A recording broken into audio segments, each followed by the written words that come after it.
I just got out of a wonderful live trade session in the Stocks with Josh Discord, and I wanted to come out and give everybody some thoughts on a couple of charts. I've got some thing to share with you regarding the Tesla chart. I'm going to tell you whether I like it here or don't like it here, and then we're going to recap two small cap stocks that have been doing very well, and the move may just be still in its infancy stage. Welcome to Wall Street. This is the Stocks with Josh show. I appreciate you joining me. I give a lot of trades. I'm sharing with you guys what I'm doing with my money. It's not a suggestion for what you should buy, sell, or hold. At the beginning of every month, I try to set a tone for that month and what are the best stocks to invest in, what are the best big tech stocks to invest in. And yesterday's video was about Amazon. And in that video, I predicted that we were going to be coming down some more, which we did today. And if you had taken some puts on that play, you would have printed. Now, this morning, we used my A+ trade setups that I give my Discord half an hour before the market opens. And you say, well, what is a trade setup? What is a scalp trade setup? This is for small, quick trades. But what I'm giving is very specific trend lines that if we break beneath, it means that there's a gap underneath that level that it's likely to flush down to. In addition to all of that, I teach you live in the Discord. You get to trade alongside me and see what I'm thinking about each and every candle. Now, I just want to recap and show a couple of those to you because they tell an interesting story. We're going to talk about what the SPY is doing briefly. Guys, hit the like and subscribe. And we are making money, and I'm loving this market. It's been a little choppy, so we're not particularly trending hard up or down right now. And as I said in yesterday's video as well, that largely I see more of a potential fade occurring. We're sort of dropping levels on big tech and the SPY right now and the QQQ.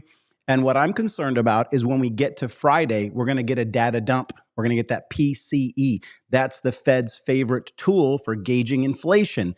And if it comes in sticky and hot, it's going to be a problem. Now, the Fed was a problem for us yesterday because he already said he sees stagflation in the market. What is stagflation?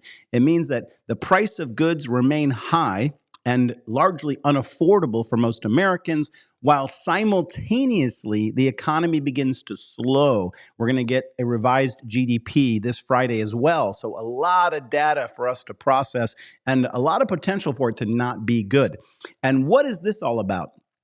In my opinion, the market is frothy. You hear that term all the time. It means that it's expensive. Some stocks are expensive. Not everything is. So we could begin to snipe some positions. We could begin to look at some positions that had lagged and could begin to move.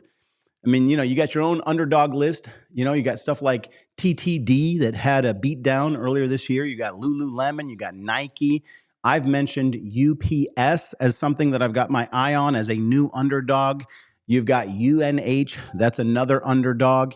So you've got those stocks that had already been beaten down. They're not frothy. They're flat. They had been pulled down for the last number of months. Now those could turn around. And why would they turn around if the rest of big tech began to sell off?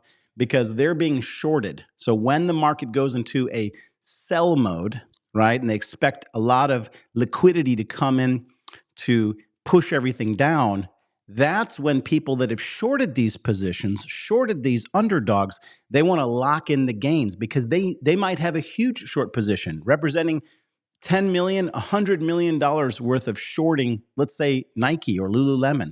They need the liquidity to come in, so they need the market to be under a selling pressure environment to close up that position, because when they need to close a short position, they have to buy the stock, and they don't want to buy it in a hot trending up market. They want to buy it in a market that's pulling back, right? So they can buy into other people's panic selling. That's the way that works. So there are some underdogs that are going to be ripping here at the tail end of September, and then let's get back to what we're going to talk about today. Before I do, please hit that like and subscribe. We're going to talk about Tesla real quick, and I want you to see the chart. I'm going to keep my analysis very, very simple as to what I'm expecting with Tesla. Let's go look at that.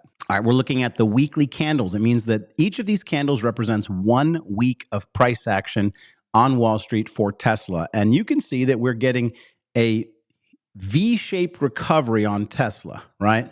And so the potential of that is that we will see some additional upside. But I want to show you that we had these candles here, which represented price expansion, okay?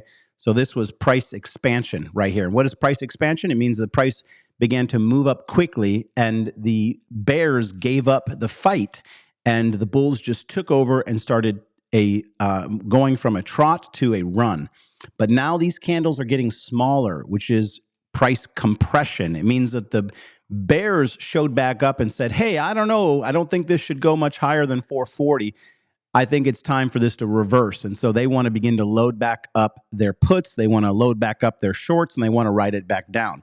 Now, here's the main point that I want to draw out for you guys is that there is opportunity in this area right here. Now, we are pretty much looking at these closed candle bodies over here that are right around 440, and we have a closed candle body right here.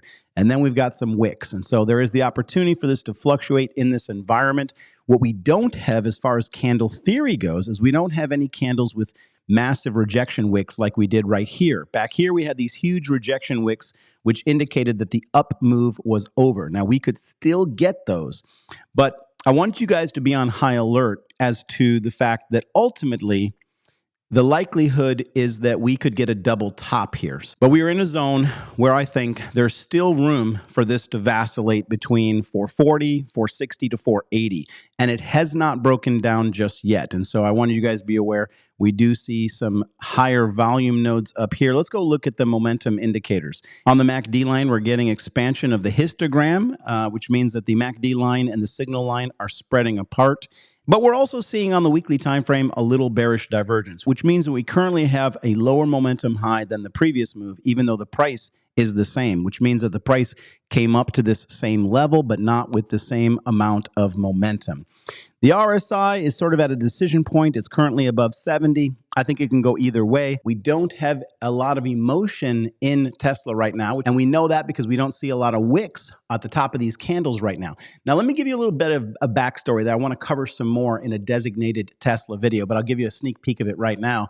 There is a video of Elon Musk and Donald Trump sitting next to each other at Charlie Kirk's funeral, and it looks as if they were beginning to make nice, and some speculate that Donald Trump turned and said to Elon, I miss you, buddy.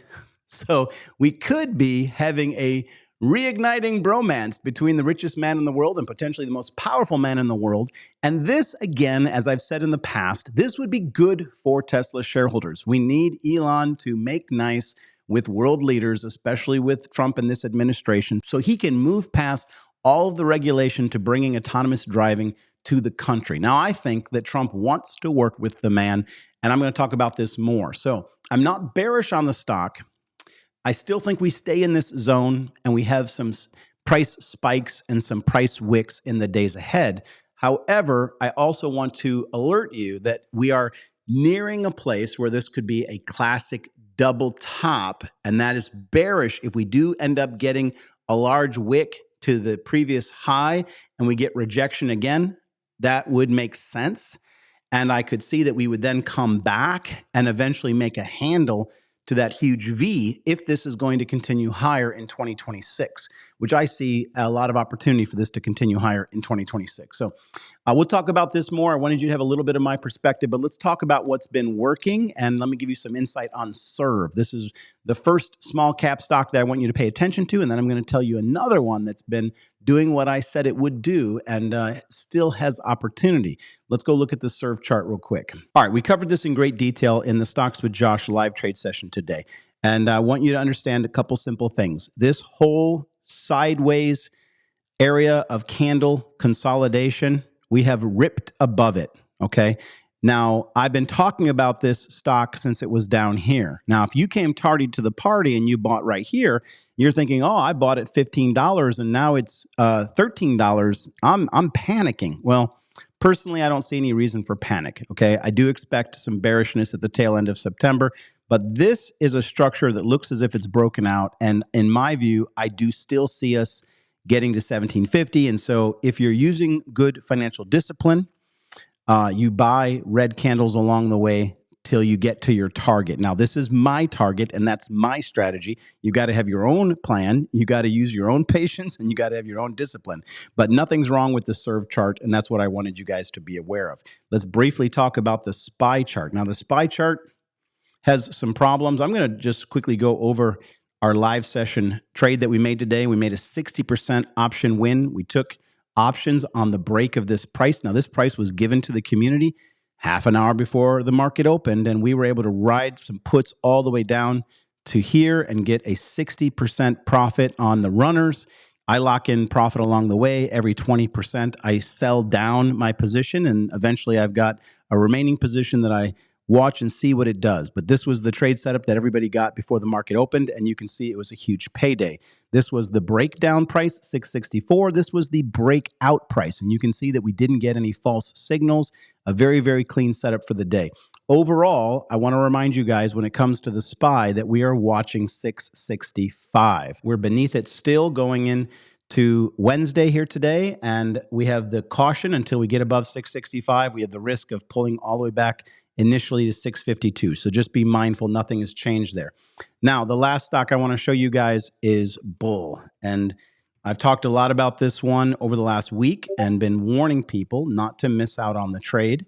And if you have been in the Stocks with Josh Discord, and if you followed my video, look at what Bull is doing, right? I alerted strongly right here that I liked it. I saw this chart as being very similar to serv. I see us getting back to the top of this bullish descending channel, breaking out of it. I see us getting back to 1720. And if we break out from there, I think eventually we can get to $24. Now, I'm going to share with you guys the exact same thing I said to my community.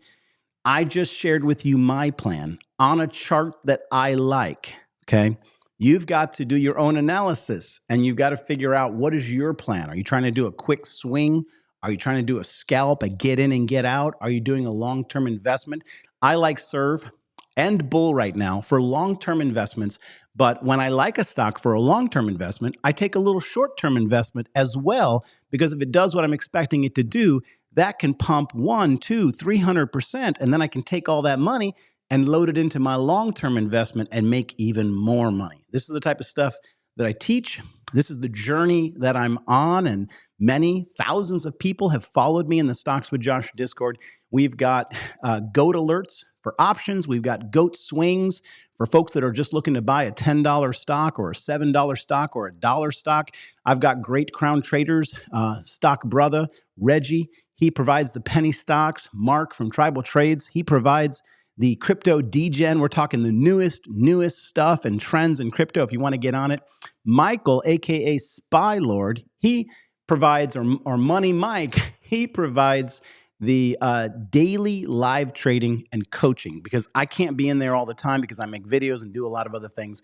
But I've got 7 crowned traders that specialize in different areas, all of which I have done my best to vet, and I stay on top of them. Maybe something goes wrong, I have to deal with it. But right now, I love the team that I have, and I love all of you guys.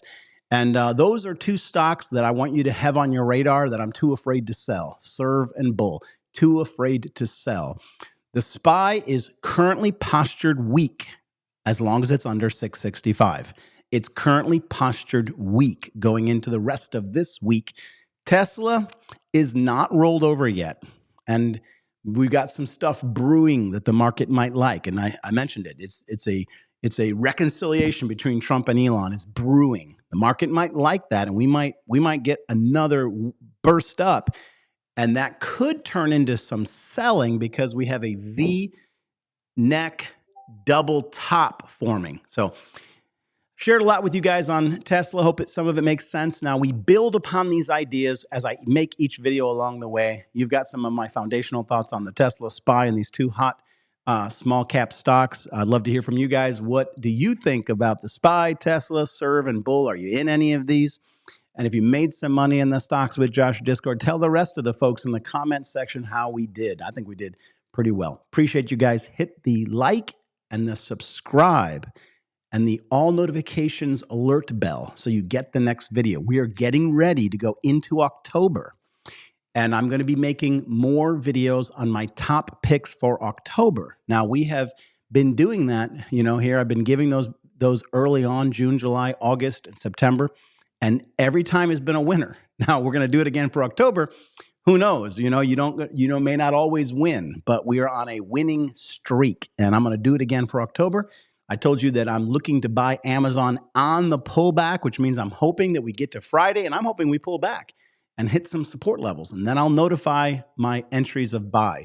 I left you yesterday with Amazon looking very nice for long-term investment. We want to get an ideal spot to accumulate, and I'll keep you guys informed as to what that is. Peace and blessings. I'll see you in the next video. Oh yeah, one more thing. Tonight, I think I'm going to be trying to set up a Stock Squad Live. I haven't talked to the guys yet. I'm going to see their availability, but keep an eye out for a live video this evening, reaction to the markets and some new trade ideas. Appreciate you all. Talk to you soon. Bye-bye.